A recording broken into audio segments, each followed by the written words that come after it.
What is up, guys? It's Charlie Hustle, and we have some Nexuis gameplay for you today.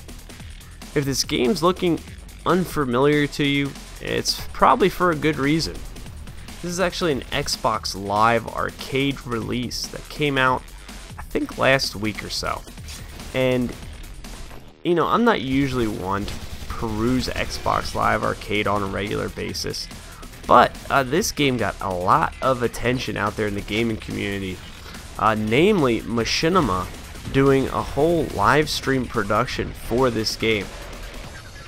Since they don't do that for every single Xbox Live Arcade release, I can only assume that means the developers chunked them a little bit of marketing dough to make that happen. But hey, that's all good, man. That's part of the game. You know, it got my attention.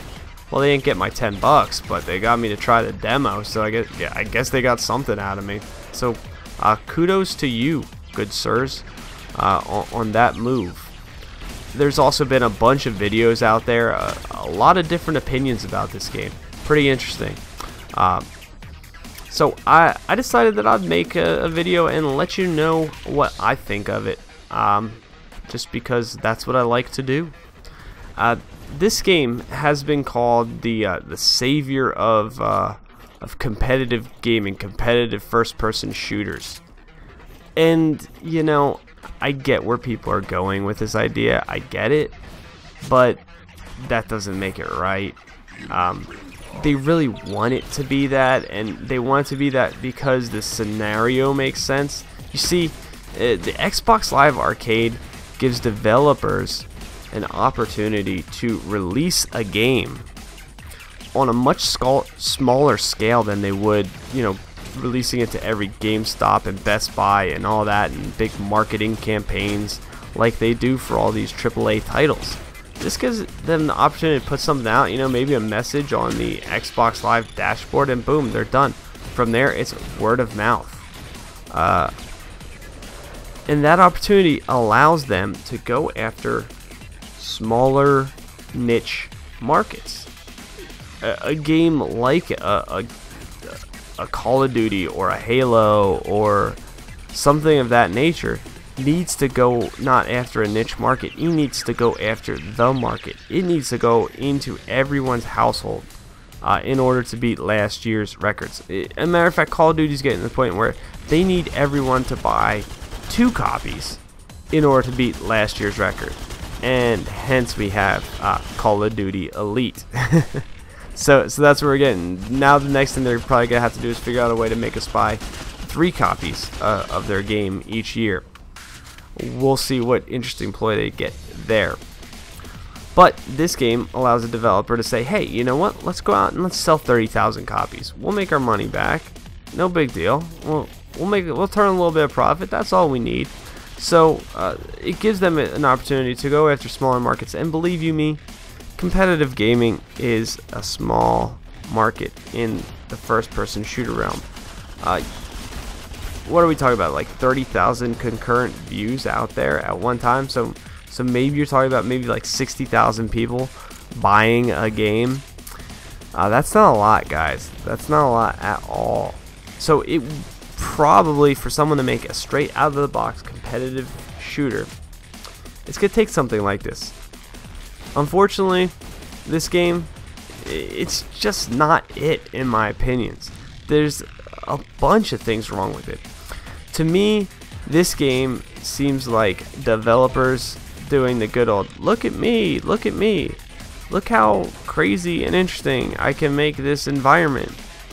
Look how much stuff that I can put on the map for you to run over and acquire.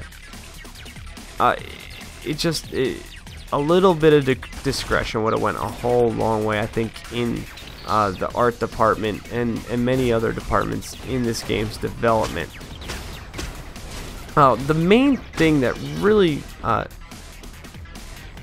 caused me displeasure was I had a difficult time discerning when I was making contact with an enemy with my weapon, and when I was not, when I was missing.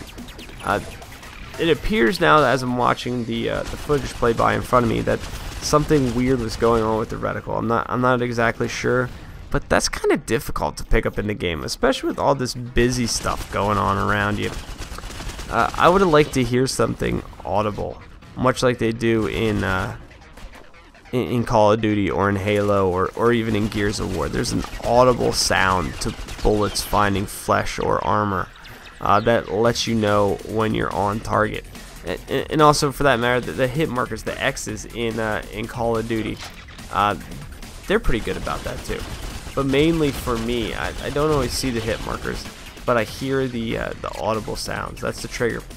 And you know, maybe those audible sounds are there, but I had this techno playing in my ears the whole time this game was going on. Hindsight being 2020, I probably should have went into the menu and corrected this issue. Hopefully that setting's there.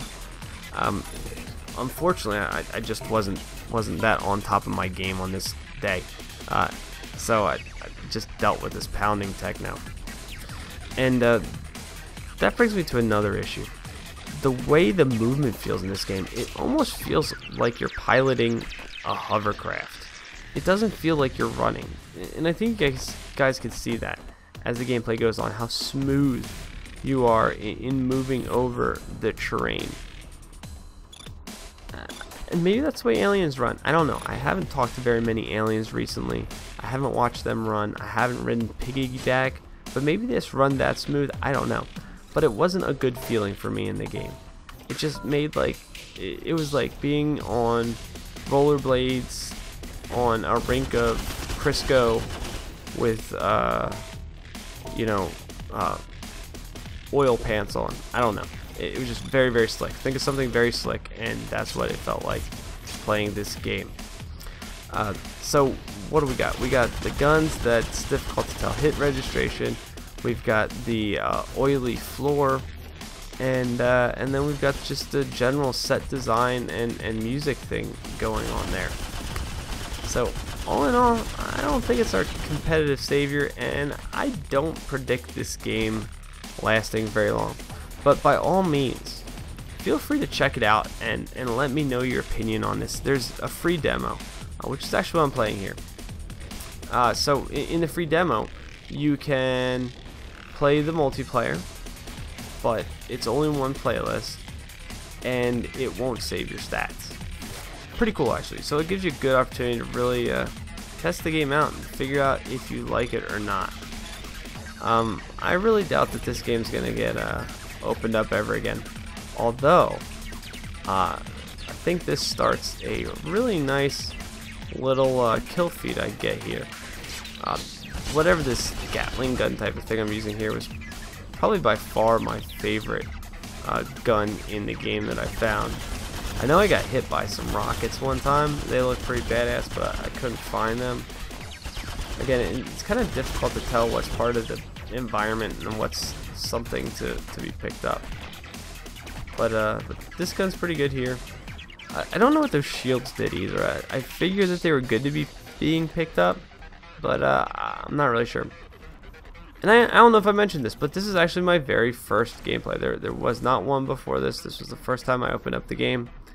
So that explains to the naivete. And actually, this was also my last time I played this game as well. So that should tell you something about the way I felt about it.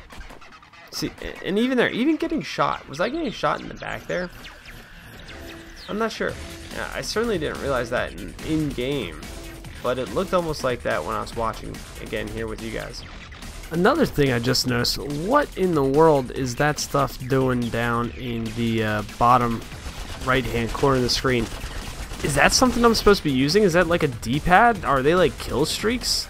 I literally didn't notice them going on down there until just right this second as we were watching this game play through. And this is by far not the first time I'm watching this game, so just goes to show you this screen is so busy. And look at them, they're right over top of the gun design. It's kind of hard to pick up when you're looking at the screen. So overall, go ahead and save your money on this game. I'm gonna say skip. Let me know what you guys think if you guys tried out the demo. So hope you've enjoyed the video. This has been Charlie Hustle, and thanks for watching, guys. Bye bye.